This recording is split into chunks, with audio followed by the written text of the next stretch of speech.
Talking Public art. with us, Louise and Laura from Francis Knight Public Art Consultancy.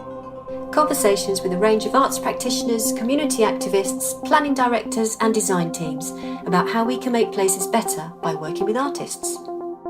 Our role as public art consultants is all about the delicate balance of client expectations to encourage new ways of seeing, developing relationships, connecting people and enabling the creative process. Today we meet Katayoun Dowlatshahi. Katayoun is an artist, printmaker and a fine art photographer with over 25 years' experience in the field of public art, lecturing, mentoring and strategic development work. She studied to be a traditional printmaker, embracing scale and context in her artwork. As her career developed, she took on architectural commissions, installation work and photography. Katayoun has completed significant private and public realm commissions across the UK, integrating contemporary art into new developments and heritage locations, while still creating work for galleries. In 2014, she moved to rural Norfolk and converted the cart shed into her dream studio with its own darkroom. New commissions take her all around the country, but the core of her research and development for new artworks is created in this beautiful studio. In recent years, Katayoun's professional focus is involved to working with nature, using it both as an inspiration and as a source for her materials, such as her recent work with willow. Welcome, Dr. Katayoun Dowlatshahi. We were looking back and when we were working on public realm projects with you, and we worked on that Rochester Station one. That was 2015 that we worked on that with you, which was a great commission. Yeah, it goes so quickly. I mean, just for people to understand what that was, that was a joint commission with Medway Council and Network Rail. A new building. Yeah. And the chance to commission integrated artwork inspired by the history and architecture of Rochester. But before we talk about some of the projects and some of the projects you've been talking about and some of the projects we've worked on you with, I'd like to know why you became an artist, Katayoun.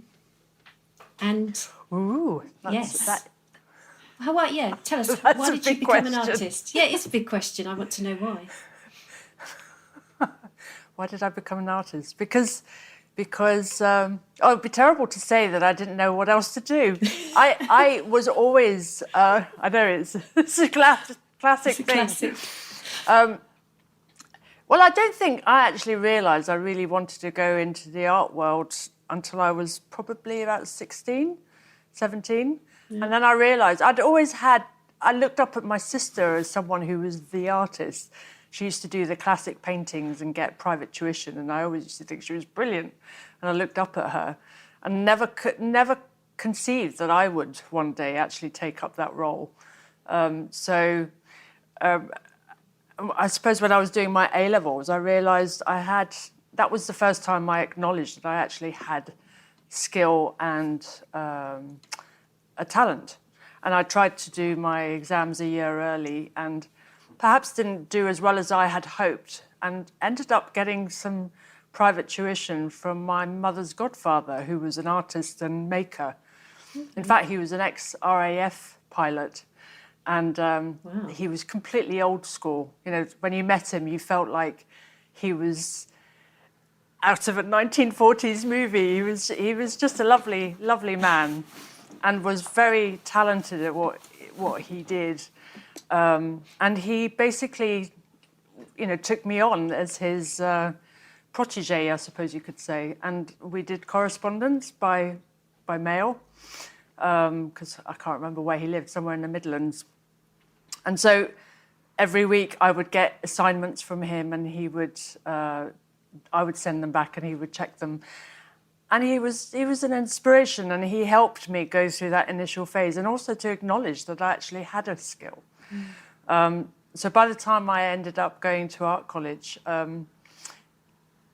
it was a weird experience, because going to art college was like people trying to drum out of you all those skills. They're trying to kind of almost strip you of everything in order to kind of get to the core of who you are and start all over again. And I think I struggled with that. I really did, because I didn't fit the mold very easily. And I think even then I really didn't know what I wanted to do within the arts. I just knew that I loved drawing, I loved designing, I loved making things, but I had no sense of exactly which direction I wanted to go. I even remember having a conversation with a painter once, and I said, how did you know that you wanted to be a painter? Oh, I just knew. Their response was that they always knew they wanted to be a painter, and they could never imagine doing anything else. And I felt very inadequate because of that answer, because for so long I felt like I didn't know what I wanted to do. And in fact, I was contemplating doing illumination and heraldry, believe it or not, way back before I went to art college. It kind of makes sense. It kind of makes sense, though, actually, Katayoun, if you think about some of the interests that you have with heritage locations. But anyway, I don't want to interrupt you. That doesn't surprise me. No, but it's interesting. Well, I've always had an attraction to gold. Not that I wear it anymore, but there's something very I don't know, how would you describe it? But suffice to say that I didn't go down that route. And when I went to art, I even thought about doing theatre design. I can see that as well, and explored doing that at a postgrad level. And I went for an informal kind of chat with somebody from London. And again, it was all part of my exploration of trying to find out what it was I wanted to do. And when I did my foundation year, I was just kind of good at everything, but again, lacked that real sense of direction. So it took me till I was in my undergraduate year to do 1 year of graphic design and illustration to realise I was completely in the wrong field. So I ended up being a really frustrated artist, and I managed to swap courses. So I went from being a designer to a printmaker. So I joined the printmaking department. And when I was doing graphics, I was doing ceramics as second subject. So I had a taste of doing ceramics. I then went to printmaking and then did photography as second subject. So and in Scotland, they offer you that dual kind of course. So you can understand now, can't you, that I've just had a foot in nearly every camp apart from sculpture. What's quite interesting, though, Katayoun, is, I can kind of see why we get on so well with you as well, is that your route is not dissimilar to the routes that Laura and I took. So I ended up doing television and theatre set design, and Laura did graphic design. Is correct, isn't it, Laura? And I did it and then went the printmaking. You hid that from me. Yeah, I did graphic design for a little while, and then I realised it wasn't the right thing for me. So then I went and did a foundation, and then I did exactly what you did and tried to do all sorts of different things. Ended up going to do a fine art degree, but walked into the printmaking studio and thought, yes, this is where I belong, this here. But yeah, it took a while. So I'm really interested in, so you talk about so foundation, BA. So with your MA, you went to Barcelona, didn't you?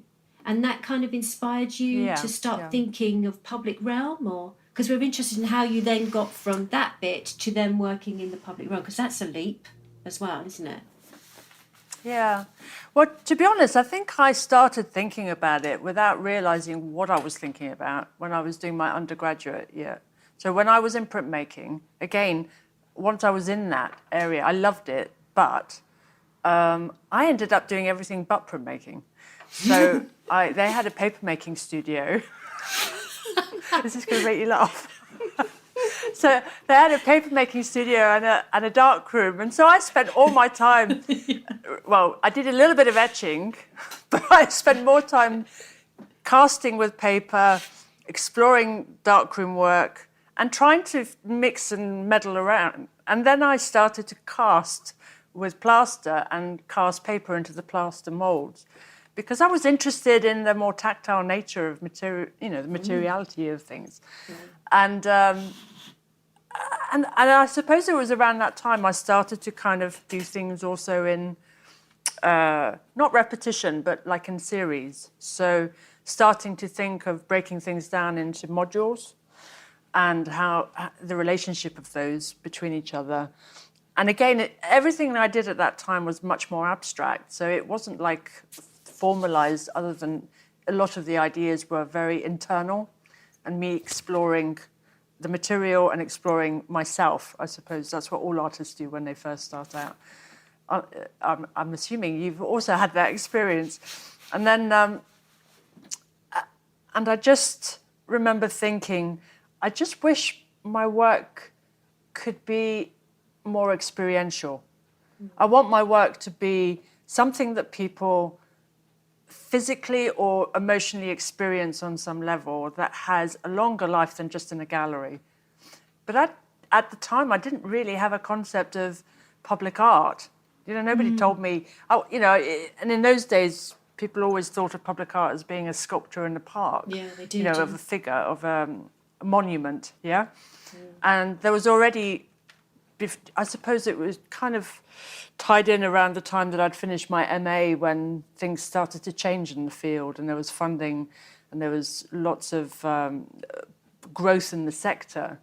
And I kind of went with I swam with the current, you could say.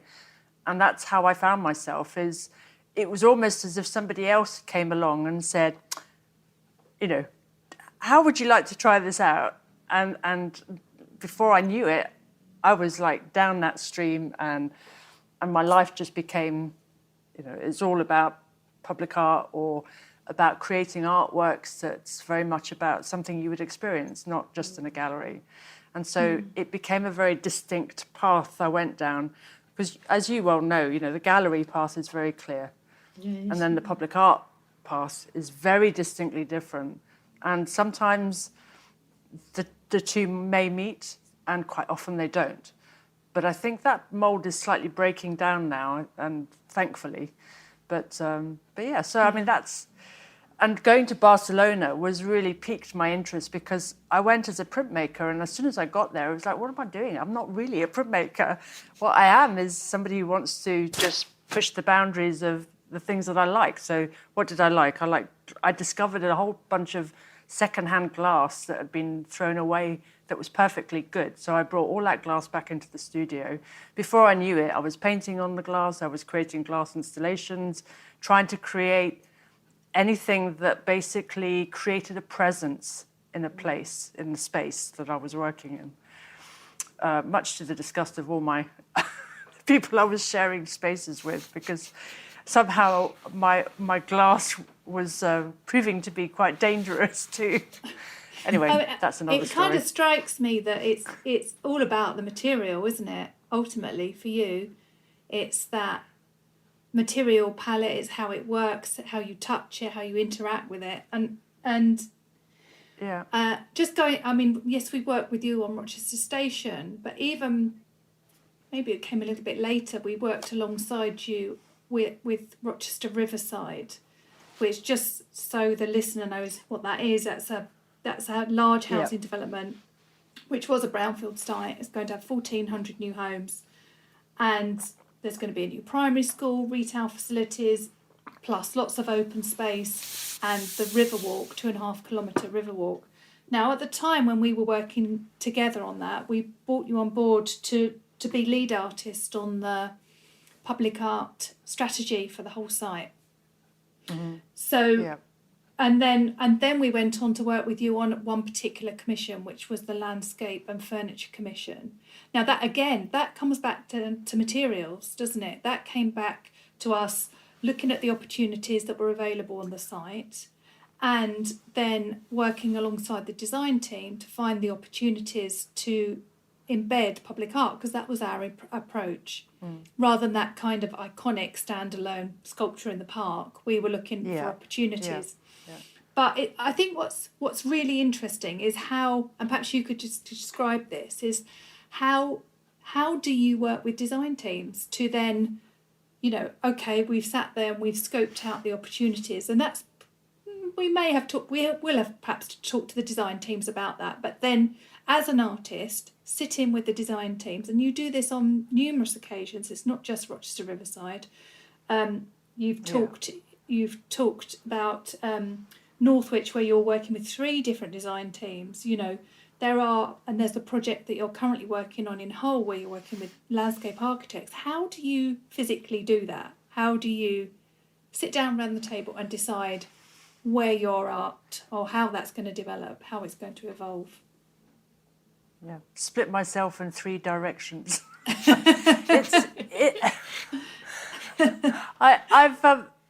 I think every project I've ever done, I feel like it's a new challenge. So I get excited by the very fact that it's a new approach, new people to meet, a new place to learn all about, and that's part of the process for me. Is that excitement of engaging with somewhere new. I'm always the outsider, obviously, going in, because it's never, ever anywhere local to me that these projects come up. But there is a benefit to being a kind of outsider because you get a very different perspective, and you also throw yourself much deeper into the research process. So, and that's the crux for me, is I start with the research and meeting people and getting a sense of the place. And because it's so important to feed that back into the work. You know, we've often talked about placemaking, and it's now got its name, placemaking. And it is a really valuable, and it's probably at the heart of everything that I do, because I go somewhere and I spend some time there. I go to the record office, I go to the museums, I have a real good wander around the towns, I photograph everything. If I see things that I really love, that draw my attention, I sit there and I draw them. It's like a fact-finding mission, and I read and I see, and everything I draw into my studio, and I start to assimilate what it is that has drawn me to that place. And quite often, architecture is a massive stimulus. So often people walk and they don't see what's around them. You know, they're too busy, they're too focused on their day's activities. So they'll just kind of plough their way through and they do what they do and go home. Whereas I go there and I just open my eyes and I go, oh my God, isn't that an amazing building? Oh, what a beautiful park. Oh, what are the details on the building? Sometimes it could be the tiniest detail that might catch your eye. That's a beautiful architectural feature or whatever that might be. And so these are all little nuggets that I take away. I go home and I start to assimilate and to kind of try and filter my way through it all to see what draws the ideas through and whittle it down. It's just a whittling exercise. And once I've got potentially the crux of an idea, that's when I go back to the design team and I explore. I don't give them the final, you know, here it is, here's the final designs. It's much more a slow process, a slower process than that. There are several opportunities to develop those concepts, to come up with ideas, and just to also see people's reactions to what those ideas are. It may not always be appropriate, and sometimes they go, oh, wow, we would never have thought of that. You know, and when you do get that response, and you get that kind of positive response because people have never thought to look at it from that perspective, it then excites me more, because then I just think, oh, yeah, well, that's what really I like. I like to be able to do something different, and so it's a whole mixture of those things. And that's when you get that little bit of magic, isn't it? Where the design team click into that idea, and then suddenly this kind of collaboration opens up, and there's that exchange of ideas, and there's a place for it to rest in the scheme or whatever you're working on. Yeah. I mean, when I was doing my project in Northwich, for instance, that was, I was taken on to do one area, and because I was so engaged with the engagement process and meeting people, and was given permission to have the time to do that. It wasn't a case of they pointed me on the basis that I had an idea of how I was going to engage with people. It actually was the other way around. Here's a period of time. We want you to really throw yourself in the deep end and then come up with some ideas of how you would engage. Okay, that's, for me, is like magic, because a client is giving you permission to really engage properly with the people that you're going to be working with, or in the community, not just the design team. And for Northwich, what was great was that I actually started to meet a lot of local artists and people who didn't classify themselves as professional artists, for instance, but who had gone through college, who were very involved with their local community, who wanted to do something. And so it was like I met them at the right time, because they felt they wanted a project to engage with, and I needed a group to engage with. And so I created almost a partnership with a series of different groups in the town to do all sorts of fact-finding or investigations or workshops about the architecture, and utilising their eyes as well as my own eyes in order to get to that point. And as a result of a lot of that engagement that I did with them, the client really came back in a very positive way and said, wow, that they actually could see the benefit of why it's important to get an artist involved at an early stage. Because as an artist, you also, in that developmental stage, you have a real opportunity to have a foot in so many camps in a way that the client could never have. Because you've got no boundaries, you've got nobody's limiting you to who you can talk with or who you go and spend time with, and so you're able to kind of almost be a listening ear as well. And stop me if I'm talking too much, but it's as a result of that process, they actually trebled the amount of work and offered me to be lead artist for the whole of the town, not just for that single project, because they wanted someone to have that overview. It was amazing.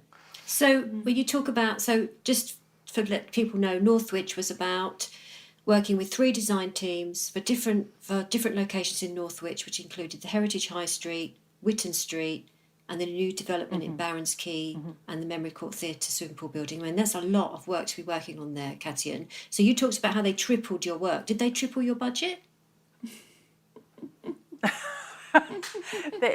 Each one was considered a different. Yes, they did. Fantastic. Very diplomatic. That's a good question. Because you weren't trying to catch me out there, were you? Yeah, no, it's just that we know that when a project's great and we get a really good client and the artist's working really well with the design team, that's fantastic, and we have this amazing budget. But we know that sometimes that little budget can be chipped away, can't it? And it's that kind of. So how do you maintaining that is crucial as well, isn't it? To be, as well as being there at the beginning so of the hard. project. Yeah. Well, what happened was, as soon as they decided they wanted to take me on as a lead artist, they came up with a new contract for the different areas. Good. So that's was good. Really clear cut. And so what they did was they separated out my artist fee from the whole project, which is, in a way, is the ideal scenario, because that's ring-fence money, it's secure. You've as a client have committed to working with that person, and therefore that's it. Whereas the budget is a different thing entirely. Unless they've ring-fenced that budget, you've got no hope in hell of controlling it. Are you talking about the materials budget? Are you talking about the materials budget there? Sorry. Yeah, so the art budget for producing a piece of work that could be embedded in a building or landscape, okay? And now, ironically, even though I was lead artist on all 3 of those different design teams in the same town, how they dealt with the money was so bizarre in my mind, because I was never really given a budget as such for, say, the Heritage High Street or the new development. It was a case of, you go away and come up with something fantastic and we'll see if we can afford it. And it was done in reversed engineered in a sense. And some of it was fantastic because they were able to kind of embed things so early that it was cost saving for them to be able to do that and to consider the material and say, for instance, lighting. It's so hard to add in lighting after all the pavements have been put in, but in this case, a fairly significant scheme was put in very early. But the memorial court was a different kettle of fish altogether. And I suppose it's down to who's managing that. And I know that particular budget was held differently and managed differently. And they had their pressures because, like any client, you're going to have a project that is so significant. And in this case, you've got a theatre and a swimming pool all in one. They wanted to do the best by embedding artwork that also reflected something of the historic importance of the Memorial Hall to the town, which it was. It was a very significant building.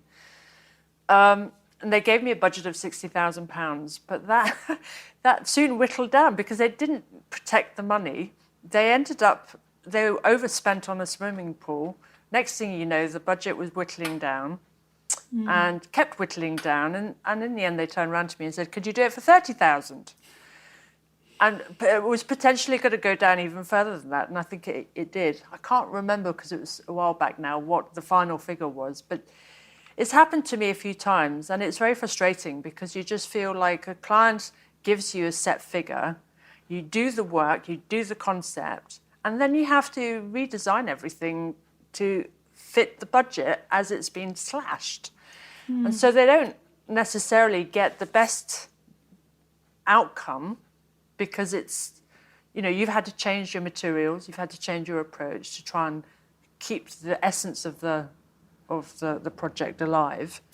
And another project in Colchester, it never came to in the end. It felt like public money wasted because they'd paid me to do the designs, but as soon as it was handed over to the engineers or whoever the highways people were, there was nobody managing it, and they kept slashing the budget. So from 60,000, in the end, they turned around to me and said, "Could you do it for 13?"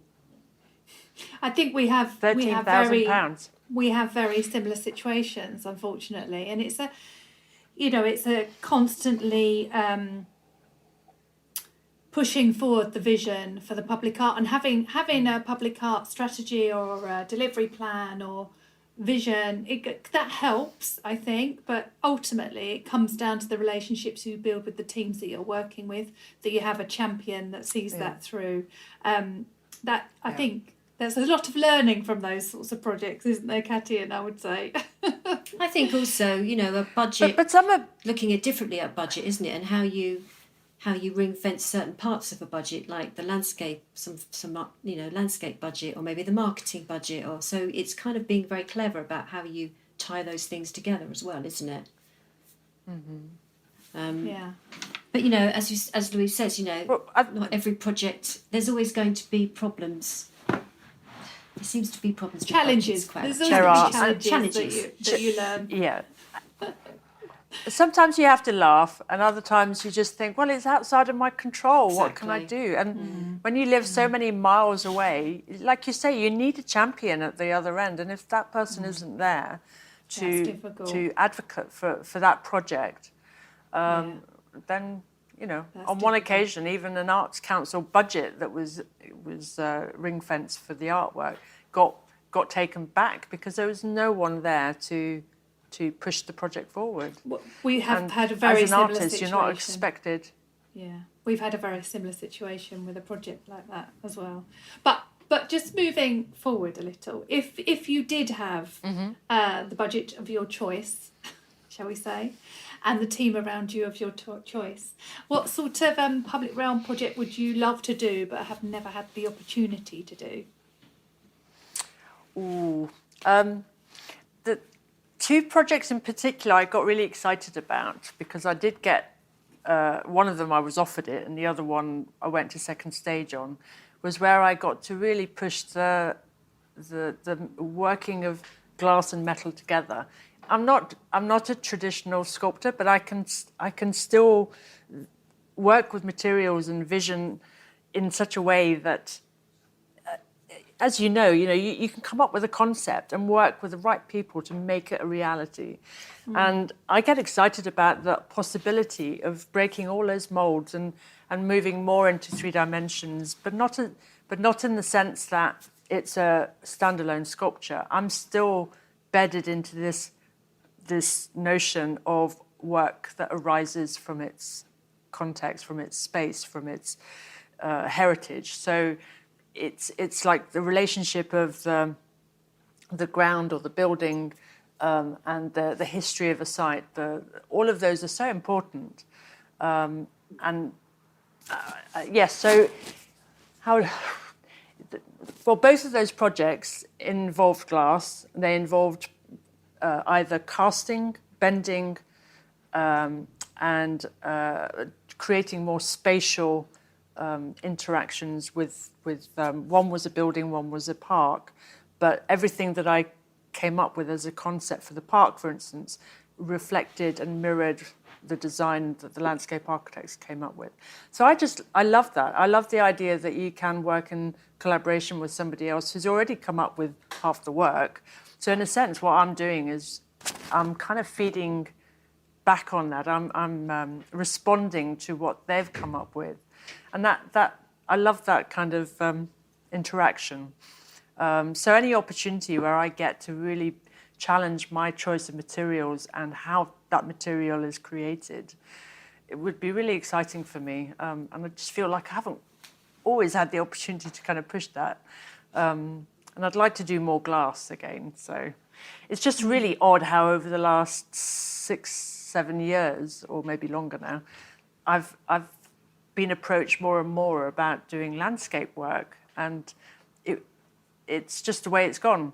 But I would love to do more architectural interventions, you could say.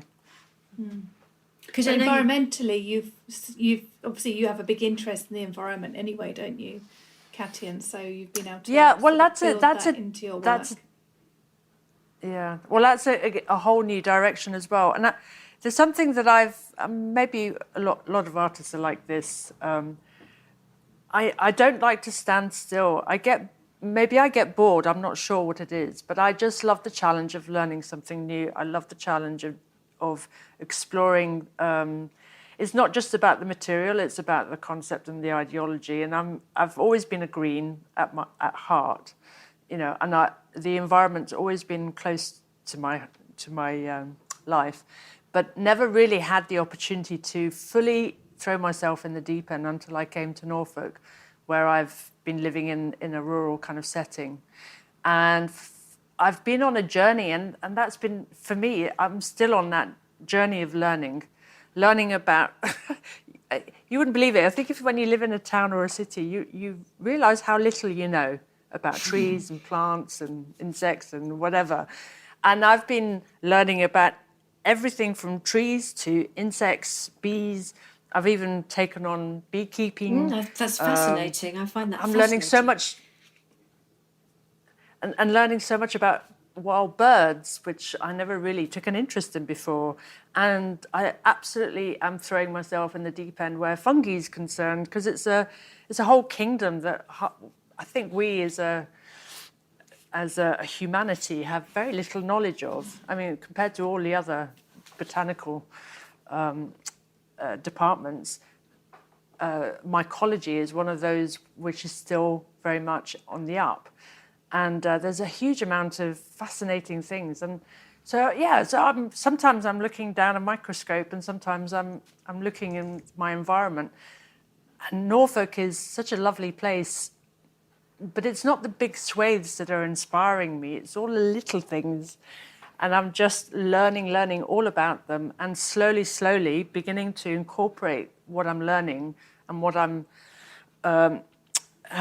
discovering in myself in the work. And so the project I just finished in Chester was the first opportunity I've ever had of coming up with a whole concept for a habitat trail. And again, to kind of bring in some of those skills with the choice of materials, and I really wanted to learn to make myself, not just to work with others who make. So that's one of the reasons why I took up willow weaving. And it was more for fun at first, but actually the more I got into it, the more obsessed I became about learning to use the material. Like anything else, it's a skill, and maybe I'll never be as good as a professional weaver, but I felt that what I have is a fantastic attention to detail, and I will admit that. I'm very obsessive like that. So if I want to learn something new, I will put my attention to it. And so that's what that project was like for me. Sorry, I think that's the great thing about you though, Katayoun. You know, you will put yourself 110% into a project, and you are always exploring, and you're always open for challenges or finding new ways of doing things. I find beekeeping really interesting, and I can see why you're attracted to that. And fungi is another, you know, because of all the detail of patterns and things that you do, I can see that that comes out in your work all the time. And I think you don't stand still. You are always challenging yourself and continuing to find new ways of working. And that's what makes it such a joy to work with you.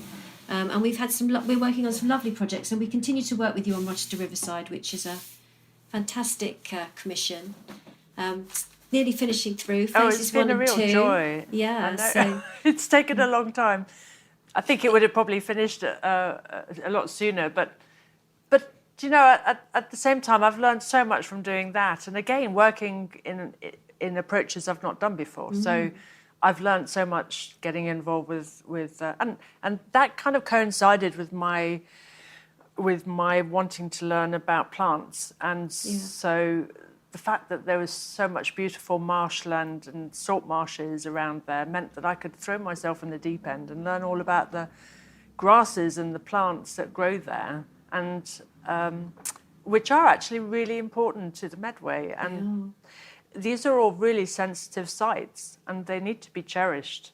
And so my role in life, I think, is slowly becoming one of advocacy, because I just feel it's important to look after what we have. It really is. You know, there's just no excuse for destroying these habitats. And they're there not just to be enjoyed by us, but by all the other, you know, creatures in this world. And so our role is as caretakers. That's what we need to be. Well, that's lovely. I mean, I think we can all go down to Rochester Riverside and look at the work, and we can see your reflection on all those plants and the wildlife and the beauty of Rochester Riverside. We'd like to say thank you very much for talking to us today. It's been fantastic. Yes, thank you, Katayoun. Really enjoyed it. Yeah.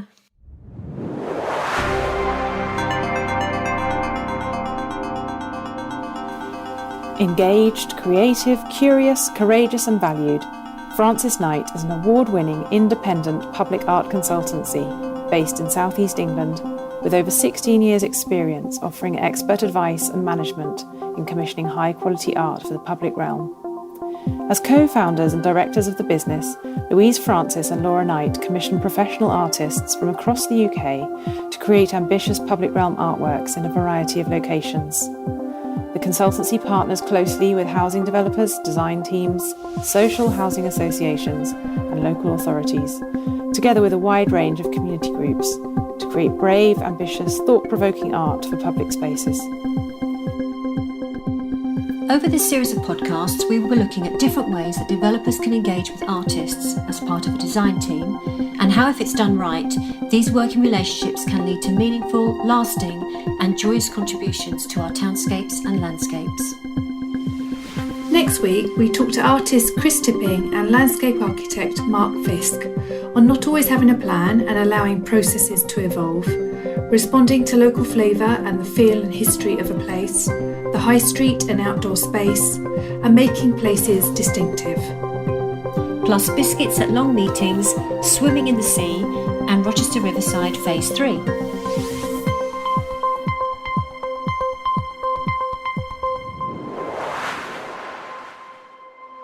If you enjoyed this episode, we would really appreciate it if you could rate, review, and subscribe to our podcasts. It helps us spread the word on demystifying public art.